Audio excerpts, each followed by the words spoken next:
시청자 여러분 안녕하십니까? VOA 뉴스투데이 시작합니다. 도널드 트럼프 2기 행정부가 출범하면 주요 동맹인 한국과도 추진될 국제협력과 경제협력이 주목됩니다. 미국 내 전문가들은 양국은 조선업과 반도체, 원전 등에서의 활발한 협력이 있겠지만 트럼프 정부가 무역 적자 해소와 국내 산업 보호를 위해 한국에도 높은 관세를 부과하는 등 양국 경제 관계에 긴장이 조성될 것으로도 전망했습니다. 안준호 기자가 보도합니다. 스콧 스나이더 한미경제연구소 소장은 도널드 트럼프 2기 정부의 경제정책은 외교정책의 중요 요소가 될 것이라고 진단했습니다. For the Trump administration, economic policy is going to be a critical component of foreign policy. And President Trump has already signaled his desire to use economic instruments like tariffs and probably also subsidies in ways that will reshape aspects of international relations. 트로이 스탱홀은 윌슨 센터 한국센터장은 경제 문제로 인한 트럼프 2기 행정부와 한국 정부 사이의 긴장 관계 가능성을 주목했습니다. With the Trump administration's goals of reducing the U.S. trade deficit and encouraging more production and manufacturing in the United States, there's likely to be tensions between the two, but it'll be difficult to take and try to reach some type of resolution early on, given that South Korea has a period of political stability right now. 스탱홀은 센터장은 그러면서 트럼프 당선인은 캐나다와 멕시코, 중국에 별도의 관세를 부과하겠다고 했지만 한국에 대해서는 특정 관세보다는 보편 관세를 부과할 가능성이 높다면서 그 대상으로 청정에너지와 기술, 다른 유형의 제조업 등을 거론했습니다. 전문가들은 또 중국과 기술 패권 경쟁을 벌이고 있는 미국이 중국으로의 첨단 기술 이전을 차단하기 위해 대중 수출 통제를 강화할 것이고 이에 따른 한국, 일본 등의 협력 강화를 위해 동맹을 압박할 것이라고 예상했습니다. Those include continued restrictions on the transfer of advanced semiconductor technology, specifically semiconductors related to AI, to China. We're likely to see more pressure on the political side in terms of trying to have more countries work more closely with the United States. 전문가들은 그러면서 한국이 고관세 압박을 피하려면 미국 경제에 대한 한국의 기여를 강조해야 한다고 제언했습니다. 태미 오버비 전 주한미국 상공회의소 대표는 지난 2023년 미국에 대한 한국의 적극적인 투자를 상기시키면서 한국 기업들의 미국 일자리 창출 등을 강조했습니다. For example, in 2023, South Korea was the largest foreign investor in the United States, and many of these investments are in cutting-edge technology and batteries and semiconductors and solar panels, and they're really helping the U.S. Catch up on our advanced manufacturing. And they're also creating high-paying jobs for the 21st century for Americans. 전문가들은 또 미한 양국은 중국에 맞서 협력할 여지가 많다면서 조선업 외에도 상업용 원전, 방위산업, 반도체 분야 등 한국 기업들은 미국과의 공통 관심 분야에서 선두에 있고 양국 기업들 간의 경제 협력은 계속될 것이라고 진단했습니다. VOA 뉴스 안준호입니다. 미국 공화당의 영김 하원 의원이 한국의 비상계엄에 따른 대통령 탄핵소추와 체포 등 일련의 과정을 예의주시하고 있다면서 민주적 절차에 따라 평화적으로 해결되길 바란다고 밝혔습니다. 20일 출범하는 트럼프 2기 행정부 당국자들과도 최근 한국 상황에 대해 논의했고 이들은 한국의 민주적 절차에 대한 지지 입장에 공감했다고 전했습니다. 조상진 기자가 보도합니다. 미국 하원 외교위원회 동아시아 태평양 소위 위원장인 영김 공화당 하원의원은 16일 VOA와의 화상통화에서 최근 한국의 정치적 상황에 대한 입장을 다시 밝혔습니다. 김 의원은 지난 15일 윤석열 대통령에 대한 한국 공수처의 체포영장 집행 과정을 지켜보며 충격을 받았다면서 적법성 여부를 주시하고 있다고 말했습니다. I was surprised and I was in shock. And we've also seen hundreds and thousands of police getting into his, compound where he is currently staying at. The question is, however, whether or not there was a valid search warrant, valid arrest warrant that was issued, if this was done according to the rule of law, according to the Constitution, according to everything, whether or not this was done through the legal means in the proper way possible. Those are some of the things that I'm watching. I do hope that everything will, be resolved, hopefully in a peaceful manner as possible. 김 의원은 또 현재 한국의 정치 상황과 관련해 트럼프 2기 정부에서 일할 주요 당국자들과 최근 대화를 나눴다면서 정부 출범 후 조만간 관련 입장이 나올 것으로 기대했습니다. This past weekend, I had the opportunity to talk to the incoming Trump administration advisors about the situation in South Korea. They share and they also agree with me that we need to continue to support our ally, our friends, and the democratic process in South Korea. But we are still waiting to see how the process fully plays out in South Korea. I hope that next week, as President Trump is fully inaugurated, we'll see, more statements from him or from his national security and foreign policy diplomatic team. 최근 의회 매체 더힐 기구를 통해 한국 대통령 탄핵을 주도하는 세력은 미한 동맹을 약화시키고 있으며 윤 대통령이 북한과 중국, 러시아에 적대적이고 친일적이라고 비판한 탄핵안은 잘못됐다고 주장했던 것에 대해서도 거듭 분명한 입장을 밝혔습니다. 그런 것은 미한 동맹에도 악영향을 미친다는 것입니다. So the forces leading the impeachment charge, in my view, favor appeasement toward North Korea and deference to the CCP. Look at it. I mean, when anybody who knows North Korea, the North Korean regime never keeps its end of the bargain, and appeasement has not worked. So to cite the hostilities against these adversaries as a reason for impeachment in the first impeachment article, in my view, is wrong. 삼선 하원 의원으로 한국계인 김 의원은 최근 하원 외교위원회 동아태 소위 위원장을 다시 맡았습니다. 김 의원은 트럼프 2기 행정부 마르코 루비오 국무장관 지명자와 함께 한반도 관련 법안을 위해 함께 일해왔다면서 정부 출범 후 루비오 국무장관과의 적극적인 협력을 기대했습니다. 그러면서 앞으로도 미한의 3자 협력을 촉진하고 미한 양국이 협력할 수 있는 새로운 방안을 모색하는 데 역할을 다할 것이라고 강조했습니다. VOA 뉴스 조상진입니다. 퇴임한인 로이드 오스틴 미국 국방장관이 지난 4년간 국방당국이 거둔 주요 안보 성과로 인도태평양 지역에서의 입지 강화를 꼽았습니다. 오스틴 장관이 17일 개최된 미국 국방부 고별 행사 연설에서 지난 4년 동안 미군은 안보적으로 중국의 압박에 대응하기 위해 집중적으로 노력했으며 인도태평양 지역에서 입지를 대대적으로 강화하고 자유세계를 결집해 러시아의 우크라이나 침공에 맞서 싸우도록 지원했다고 강조했습니다. 아울러 유럽과 인도태평양 동맹을 결집해 역사상 가장 강력하고 규모가 크며 단결된 북대서양조약기구 나토의 협력을 이끌어냈으며 전 세계 동맹 및 파트너 간의 네트워크를 강화한 것도 주요 성과라고 강조했습니다.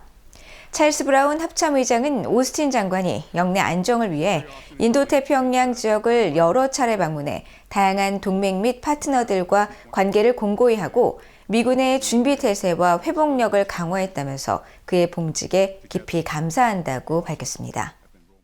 러시아가 우크라이나를 침략해 전쟁을 벌이면서 북한군을 끌어들인 것은 러시아의 전략적 실수라고 북대서양조약기구 나토의 군사위원장이 비판했습니다. 특히 러시아에 파병된 북한 병사들은 대규모로 전사하는 방식으로 활용되고 있다고 지적했습니다. 조은정 기자가 보도합니다.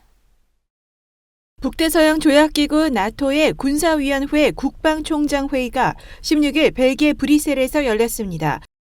32개 회원국이 참가한 이번 회의 후 롭 바우어 나토 군사위원장은 기자회견을 통해 북한군 사상자가 대규모로 발생한 사실을 지적하면서 북한의 러시아 파병은 전략적 실수라고 정면으로 비판했습니다. I think it was a strategic mistake to have North Korea involved in this way. We know it's about 11,000 soldiers that are in the Kursk region, used by the Russians.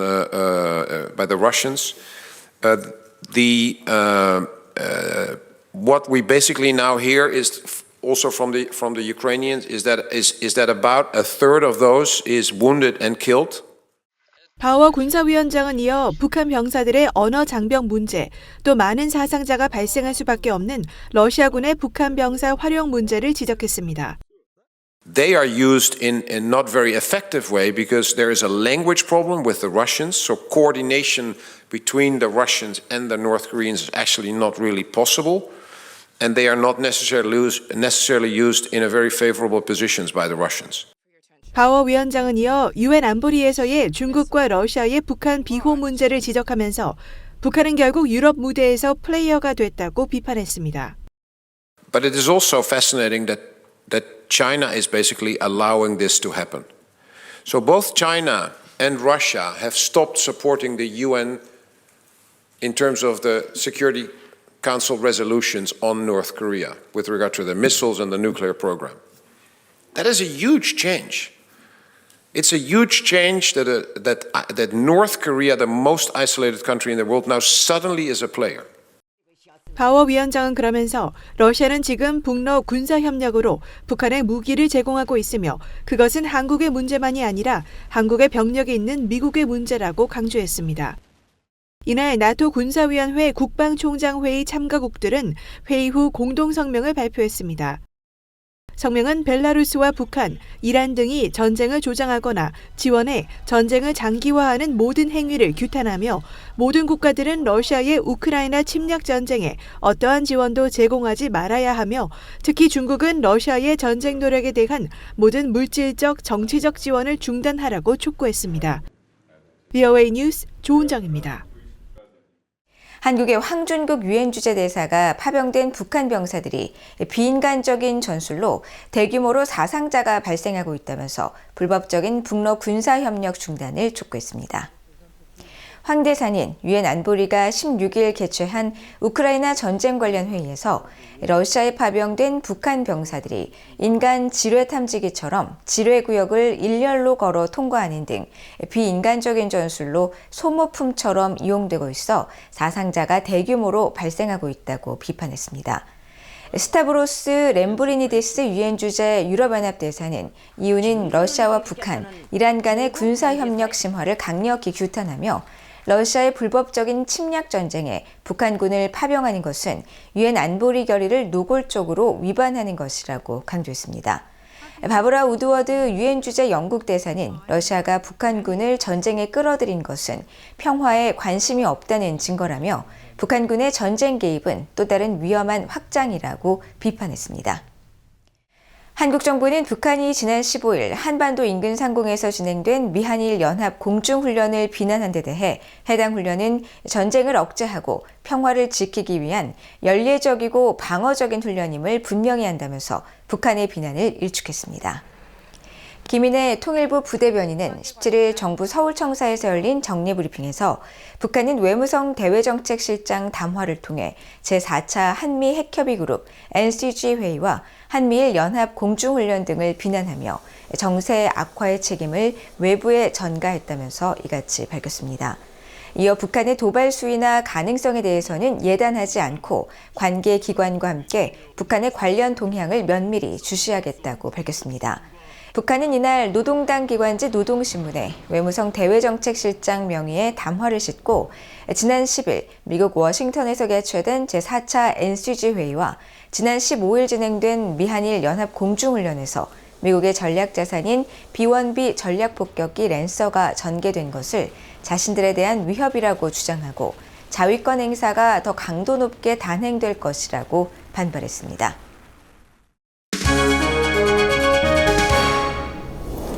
국제뉴스입니다. 도널드 트럼프 미국 대통령 당선인과 시진핑 중국 국가주석이 차기 미국 행정부 출범을 사흘 앞두고 통화했습니다.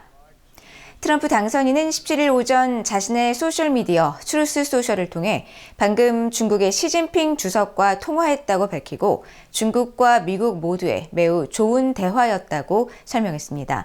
이어 우리가 함께 많은 문제를 해결할 수 있을 거라는 것이 나의 기대라면서 무역 균형과 마약성 진통제 펜타닐, 틱톡 그리고 많은 다른 주제들에 관해 논의했으며 문제 해결을 즉시 시작할 것이라고 밝혔습니다. 트럼프 당선인은 그러면서 시 주석과 나는 세계를 더 평화롭고 안전하게 만들기 위해 가능한 모든 일을 할 것이라고 강조했습니다. 두 사람의 통화는 미국 대선 이후 처음이며 이번 통화는 시 주석의 요청에 따라 이루어진 것이라고 중국 관영 신화통신이 보도했습니다. 신화통신은 또 시 주석은 통화에서 트럼프 대통령의 재선을 축하하며 양국이 상호작용을 매우 중요시하고 있고 새 임기에서 중미 관계가 좋은 출발을 이루기 바란다고 밝혔다고 전했습니다. 또 시 주석은 새 출발점에 중미 관계가 더 큰 발전을 이루도록 추진하겠다는 뜻을 전했으며 두 나라가 서로 다른 국가 상황을 가진 대국으로서 일부 의견 차이가 있을 수 있음을 인정하며 핵심 이익과 주요 우려를 존중하고 문제를 적절히 해결하는 방법을 찾아야 한다고 강조했다고 설명했습니다. 이어 타이완 문제는 중국의 국가 주권과 영토 완전성에 관한 사안임을 강조하며 미국이 신중히 다룰 것을 희망했다고 전했습니다. 한편 중국 외교부는 이날 발표문을 통해 도널드 트럼프 대통령 취임식에 한정 부주석이 특사로 참석한다고 밝혔습니다.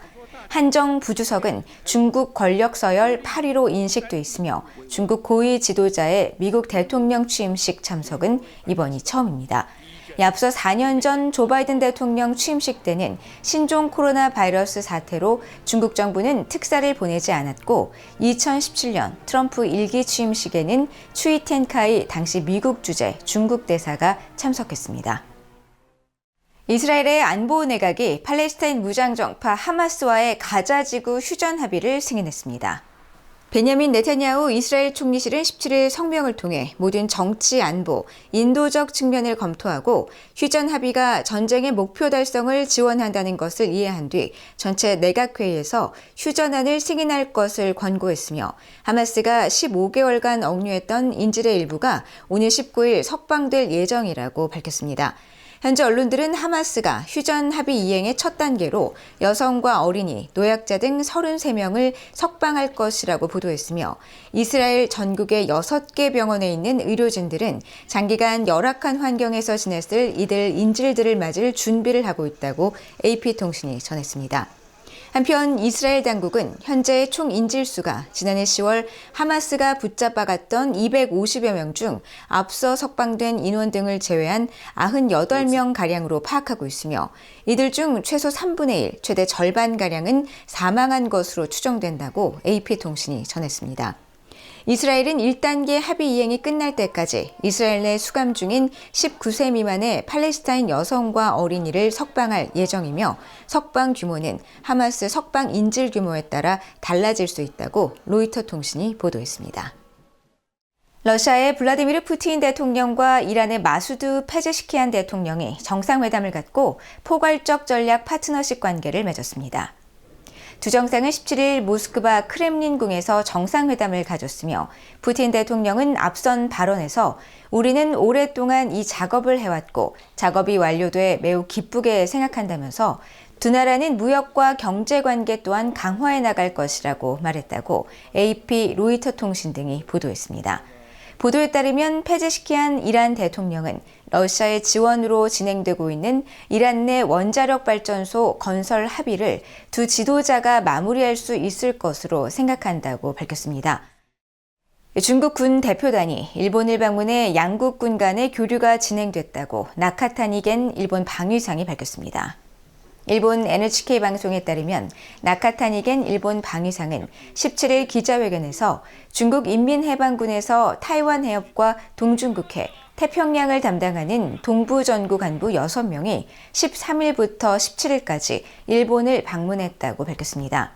겐 방위상은 이어 중국의 활발한 일본 주 군사 활동에 대해 심각한 우려를 명확히 전달했다고 말하고 이런 우려를 포함해 방위 당국 간의 솔직한 의논과 의사소통을 자주 하는 것이 중요하다고 확인했으며 앞으로 자위대의 중국 방문도 검토하겠다고 밝혔습니다.